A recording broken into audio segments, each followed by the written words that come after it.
I'll be spoiling the first episode and premise of Dungeon Meshi. The Toten siblings, Fallon and Laios, the human cleric and warrior respectively, lead an adventuring party to make their living. After a harsh excursion lacking resources and ending in a battle with a dragon, Fallon saves her brother Laios from being eaten by physically pushing him out of the way.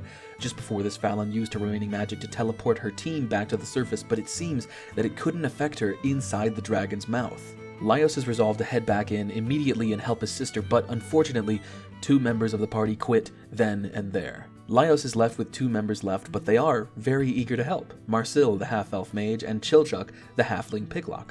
Left with barely any money to rearm themselves, Laios states that they'll have to eat monsters to survive. It's known that you can technically eat monsters, but it seems like in this world, nobody has documented a proper cookbook.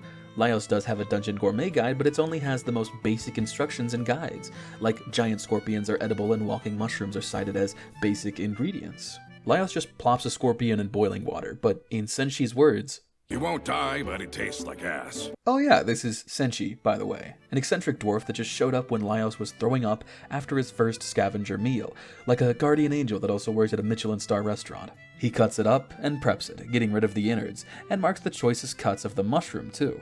He also guts a slime that attacks Marcil, demonstrating his beyond encyclopedic knowledge of the dungeon and competency. I had no idea you could kill those with a knife. It's easy if you know how its organs are laid out. Using some ingredients of his own and scavenging from the dungeon, Senshi makes a gorgeous and delicious hot pot, the food of sharing in Japan. This fulfills a very specific fantasy of mine. I've always wanted to travel and prepare foods that I have very little knowledge on.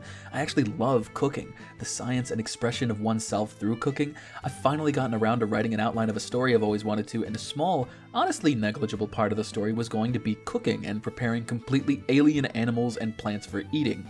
It seems like this was already made in far more detail than I could have ever imagined by a very talented mangaka named Ryoko Kui. Also, once you start cooking for yourself, this really does capture the feeling of throwing things together when groceries are dwindling. People can be so afraid of cooking when it's really just something you learn as you go, or you can enjoy copying from others, which is why I really appreciate that sometimes the food in Dungeon Meshi doesn't turn out amazing. Although, because of Senshi's experience, it will more often than not be delicious. Not bad. It doesn't taste bad. I bet these'll taste better than the grilled ones. Tastes like mold.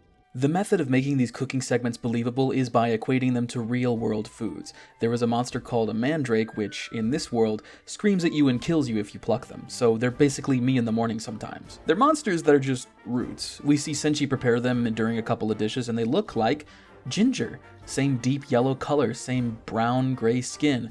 We know that they can't taste like ginger, though, because that has an extremely potent, almost citrusy flavor used to give dishes a bit more depth. It has to be more neutral to incorporate it in chunks the way he did in an omelet, kind of like a potato or a radish, which, hey, they're both root vegetables. Hearing this and seeing Senshi make takoyaki out of it helps you figure out that taste exactly, because most of us love the taste of an oily, battered dish. This most reminded me of the Indian dish, bhaji, fried onions prepared in a very similar way to how Senshi made his takoyaki, and it's the first thing that I thought of when I saw it finished. I just started rambling while writing this, I'm sorry, but the point is, these details make the show really believable. The believability extends to all sorts of aspects of the show.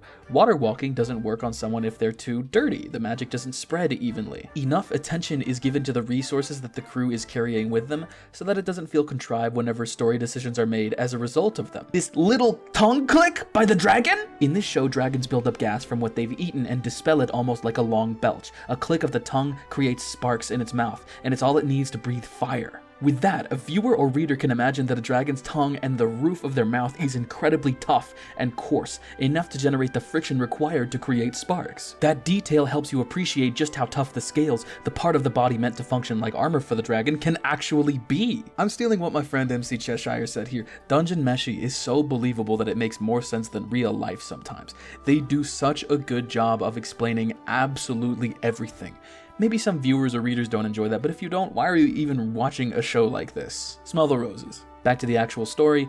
Laios is really into the setup that he's got going on for this journey. Despite doing this out of necessity, he is obsessed with monsters and wants to know everything about them, and has been looking for an excuse to eat them. Senshi decides to journey with the crew in order to fell and eat a dragon. the one that ate Fallon. That is a hell of a setup to a story. Laios himself is an obsessive nerd. It's not the kind of nerdiness that's just a special interest. If Laios wasn't rescuing Fallon, he would be doing nothing but thinking about monsters and adventuring just to see them. He cares deeply about others, but it's not going to be something that he talks about a lot because... You're so cringe! Thank you, Chilchuck. Marcille is a resident girl failure. She's squeamish about the idea of eating monsters, and even after she begins to enjoy it, it's not without reservations. Mushroom foot sniffer. Despite her clumsiness, she has a lethal set of magic skills at her command. She's aware of her shortcomings and always wants to do what's right in order to help her friends and fulfill her dreams of... well, I shouldn't spoil it. Chilchuck is a practical character with a bit of sentimentality in him that he doesn't like to show. He has undeniable skill in what he's good at, and he really takes pride in it. He's a bit skeptical about scavenging, but is quicker to admit that the food tastes good more often than not. He's also constantly teasing Marcille, probably because she reacts more than the others. Aren't there birds or fruit? Oh my god, first you say I'm fine with anything, then hate whatever we suggest. You're that type. Senshi is bold and knows exactly what he wants from life. He's a complete character. His only flaw is that he's stubborn, but it's hard to deny that he doesn't deserve to be because of the success he's had so far. He's direct, courageous, powerful, and passionate, with the most adorable design. Before I watched it, I thought Dungeon Meshi was about this guy, not Laios. But Laios did end up being a fantastic protagonist. He avoids a lot of tropes, but fulfills others. He's competent, but not strong enough to trivialize any problem that arises. He's kind, but not to an exhausting degree. He has a noble and dignified look that is betrayed by, or rather enhanced, by his inappropriately obsessive behavior and makes it seem like he prioritizes food and monsters over the well-being of others, which isn't really the case. We're so lucky. If Fallon didn't get eaten, we wouldn't be having sorbet now. Huh? Careful, white chocolate. Wouldn't want you to melt. Holy fuck. Speaking of designs, the studio absolutely nailed bringing them into an anime instead of straight from the author's pen. If you're not blind, you've noticed that this anime looks pretty damn good with excellent direction and movement. That's because it's the legends at Studio Trigger animating this, the masterminds behind the recent mega hit that broke hearts, Cyberpunk Edgerunners. At first glance, this show might look like it doesn't live up to the wild sequences in Trigger's other works, but I believe that this is a conscious decision done to enhance the storytelling. The downtime in between encounters are carefully tended to. Scenes can be quiet or still. Characters take moments to appreciate what's around them and reflect on their past. They revel in a sense of wonder and adventure.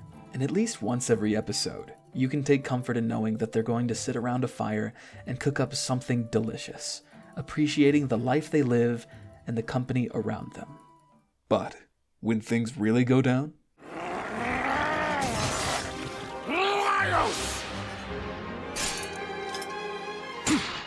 it's that classic, absolutely disgusting trigger flare at work. It's fucking beautiful. Food brings people together. If you're a true foodie, it can serve as a way to introduce yourself to others' way of life. Popular dishes are always going to be a result of what's available and affordable in a given area. Sharing a food you love from childhood is a deeply personal gesture. It's like sharing a piece of your memories. Anywhere you go where there's people, there's a way to make something delicious. Even in a dungeon. Thanks for watching, and have a good day.